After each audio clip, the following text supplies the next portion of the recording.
Oi pessoal, sejam bem-vindos à segunda parte da aula de introdução à gestão Lean do Pipefy. Meu nome é Leonardo Zamadon, eu faço parte do time de marketing e hoje a gente vai discutir um pouco mais sobre quais são os principais elementos para a aplicação do Lean, quais são suas principais ferramentas, processos, metodologias e frameworks, e vamos trazer um caso na prática de aplicação de Lean aqui dentro do Pipefy. Bom, falando um pouco mais sobre os elementos para a aplicação do Lean, dentro da Toyota, lá no Toyota Production Systems, no TPS previamente falado por nós, eles tinham dois principais pilares. O pilar de melhoria contínua e de respeito pelas pessoas. Ou seja, isso era a base para a implementação desse sistema de gestão na Toyota. Importante falar que respeito pelas pessoas se traduz também como autonomia e como empoderamento dos seus funcionários. Outra coisa que é bacana é que desses dois pontos derivaram outros 14 princípios do Toyota Way, do jeito Toyota de gestão. E aqui a gente vai passar um pouco mais por eles. Basicamente, se você está cobrindo a maioria desses pontos, você pode se considerar uma empresa Lean. Quais são esses pontos? Bom, o primeiro, baseie suas decisões de gerenciamento em uma filosofia de longo prazo. Por mais que isso custe, por mais que isso comprometa as suas decisões no curto prazo. Dentro do Lean, o longo prazo é sempre mais importante. 2. Crie um fluxo de processo contínuo para trazer problemas à vista. Uma vez que eu estabeleço um fluxo contínuo, qualquer anormalidade vai ficar mais visível para a minha empresa, eu vou conseguir atuar ali em cima disso e melhorar o meu processo. 3. Use sistemas puxados para evitar a superprodução. Ou seja, só vou produzir algo quando houver demanda para tal. 4. Nivele a carga de trabalho. Eles falam para você trabalhar como uma tartaruga e não como uma lebre. Por que isso é importante? Porque você vai atacar a variação da demanda do seu consumidor, seja ele interno ou externo, fazendo com que você não tenha nem sobrecarga e nem desperdício. 5.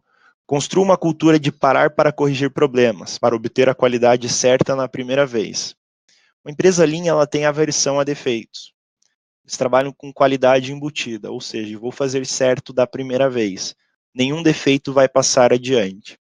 E o que é legal é que eles empoderam seus funcionários para que eles façam isso. Ou seja, dentro da Toyota, na sua linha de produção, qualquer funcionário, caso visse um defeito, poderia parar a linha para correção do mesmo. 6. Tarefas e processos padronizados são as bases para a melhoria contínua e o empoderamento dos funcionários. Ou seja, a partir do momento que eu tenho um processo padronizado, tudo fica mais fácil. Vou conseguir melhorar ele cada vez mais, dado que problemas ficarão à vista e meu processo agora é previsível também. 7. Use controles visuais para que nenhum problema fique oculto.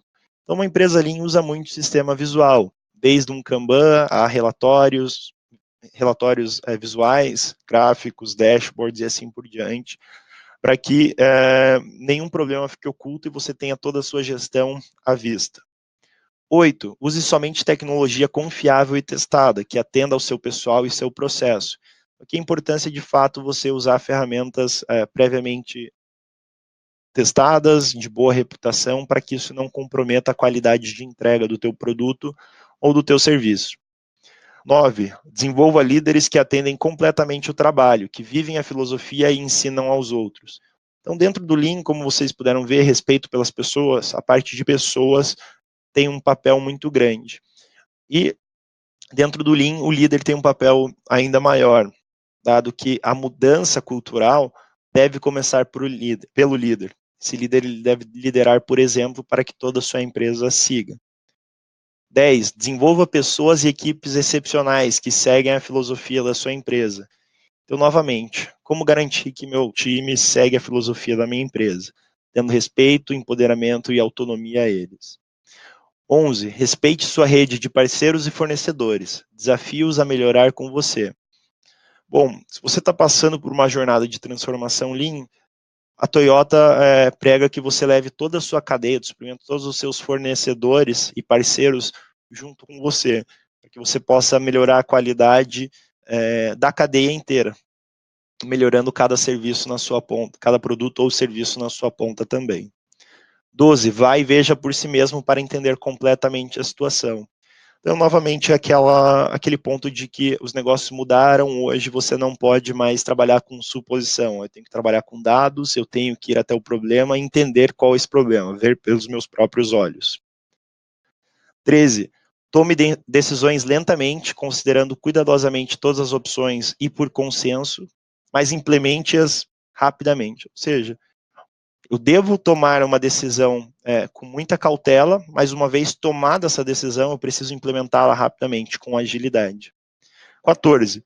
Torne-se uma organização que aprende através da reflexão e melhoria contínua. Uma empresa Lean é uma empresa em constante aprendizado, em constante evolução também. Bom, agora que a gente já falou dos elementos, a gente vai trazer um pouco mais de quais são os principais processos, ferramentas e frameworks dentro do Lean. Imaginem que eu estou numa situação na minha empresa em que eu preciso melhorar um fluxo. Qual que seria a minha primeira etapa nesse processo de melhoria? Primeiro, eu preciso mapear o meu fluxo. O Lean se utiliza uma ferramenta chamada mapeamento do fluxo de valor, que é essa representação gráfica do fluxo de informação, do fluxo de serviço ou produto, bem como algumas métricas relevantes desse fluxo. Então, ele é mais amplo do que um fluxograma, digamos assim, porque ele vai pegar um fluxo de valor inteiro, de ponta a ponta da entrega desse valor. E aqui eu já vou ter algumas métricas como lead time, cycle time, acuracidade, defeitos e assim por diante. Para vocês entenderem um pouco mais, eu trouxe um exemplo de um processo de back-office, um processo de compras, onde eu tenho aqui uma compra realizada, uma compra solicitada por um requisitante, onde ele consulta informações no site de um fornecedor, preenche-as num Excel, envia por e-mail para o gerente financeiro, para que esse faça a checagem de budget. Uma vez aprovado, vai para o gerente do time para revisar a requisição. Feito isso, vai para o gerente de engenharia. Vamos supor que eu estou comprando peças aqui para revisar a requisição. Se aprovado, vai para o gerente geral revisar e aprovar essa requisição. Uma vez aprovado, ele vai para um assistente de compras, imputar essas informações dentro de um RP. Feito isso, finalmente o gerente de compras aprova a compra disso e envia a ordem de compras para o fornecedor. E se a gente para olhar um fluxo como esse, a gente vai ver que tem várias etapas que são eventualmente desnecessárias, redundantes, tem muita coisa que acontece por e-mail ou manual, como por exemplo a entrada de informações no RP, e que daria para a gente fazer várias melhorias aqui. Importante é que quando a gente mapeia o fluxo, aqui entra muito bem o ponto da gestão visual. Eu consigo ver onde estão meus problemas, consigo ver o número de etapas que são redundantes, eu consigo ver onde tem demandas acumulando, né? E a partir disso, eu vou gerar um plano de ação analisando esse problema e resolução desses problemas que eu avistei aqui. Para isso, no Lean, eles usam muito análise de causa raiz. Nada mais é do que os 5 porquês. O Taishi Ono, que é um dos principais pensadores do Lean, criador do Kanban e assim por diante, ele falava que dentro da Toyota, se você tiver algum problema, pergunte o porquê 5 vezes que você vai encontrar a causa raiz desse problema e então resolvê-lo. Então, essa é uma das formas de resolução de problemas muito utilizadas no Lean para a melhoria do fluxo. Vamos supor que eu analisei meu fluxo, encontrei vários problemas, já cheguei à causa raiz de todas elas, eu preciso implementar essas melhorias. Uma das ferramentas utilizadas dentro do Lean é o A3. Ele leva esse nome exatamente porque ele era feito numa folha física do tamanho A3. A ideia é que eu tenha todas as informações de um projeto de melhoria numa única folha, de forma visível. E o que compõe essa folha? Eu tenho uma etapa aqui de background de informações desse projeto, né, sua importância, qual que é o contexto e assim por diante. Tem uma etapa de situação atual, onde eu vou ter aqui a afirmação de qual problema eu tenho. Então, a gente tem etapas redundantes no processo de compras, levando a um lead time de X dias. Bem como o mapeamento desse fluxo, que é o que a gente passou ali há pouco. No ponto 3, você tem quais são os objetivos e metas para essa melhoria. Então, bom, hoje a gente tem X etapas e o nosso lead time é X. A gente quer alcançar com essa melhoria a redução de 3 etapas e a redução do lead time em 43%. Então, você vai colocar qual que é o cenário futuro desejado, bem como quais são as métricas de sucesso para a medição daquele resultado.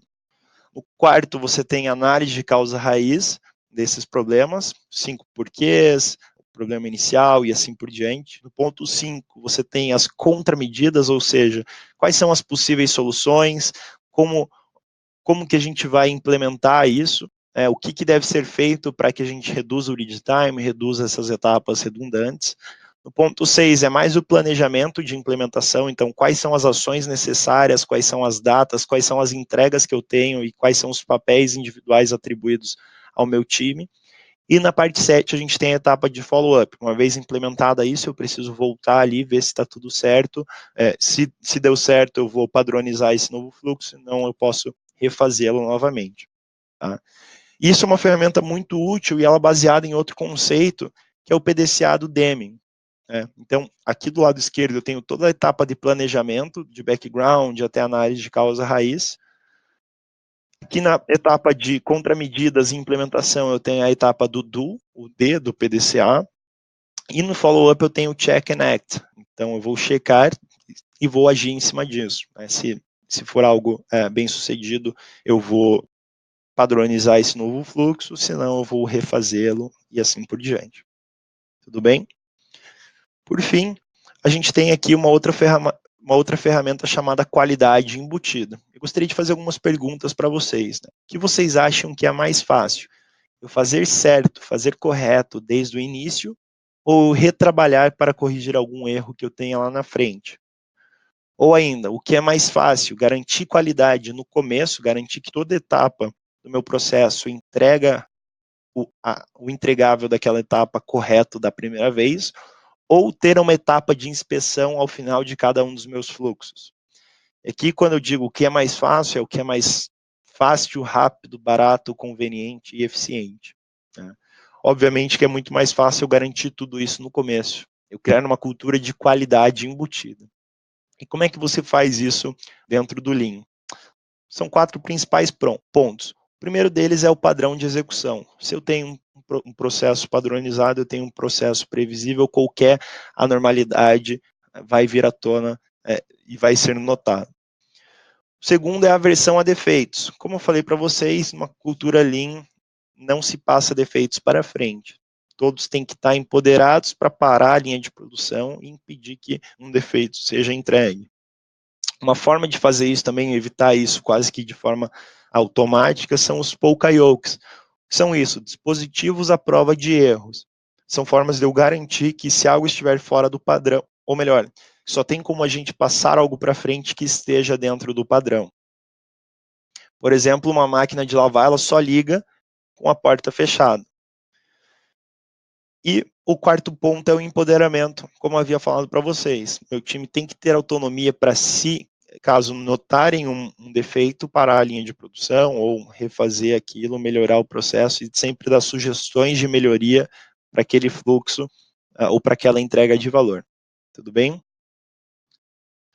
E o terceiro e último ponto é um case de aplicação de Lean na prática. Eu resolvi trazer uma situação atual do Pipefy, ou melhor, situação real do ano passado, onde a gente tinha um objetivo em 2018 de crescer em 3 vezes, ou seja, 300%.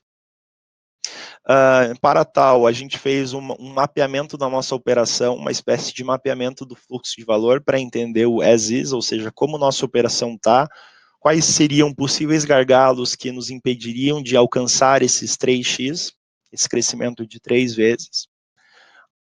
Mapeando o fluxo, a gente entendeu o que poderia ser impeditivos. A partir desses impeditivos, a gente rodou um Ishikawa, ou uma análise de causa raiz, para entender quais são os problemas e agir em cima dessas causas raiz. Feito isso, a gente desenhou o que seria o to be. Beleza, a gente sabe onde estão nossos problemas hoje. Resolvendo eles, nossa operação ficaria como? Redesenhou todo o fluxo de operações para que a gente entendesse como a gente alcançaria ali aquela meta.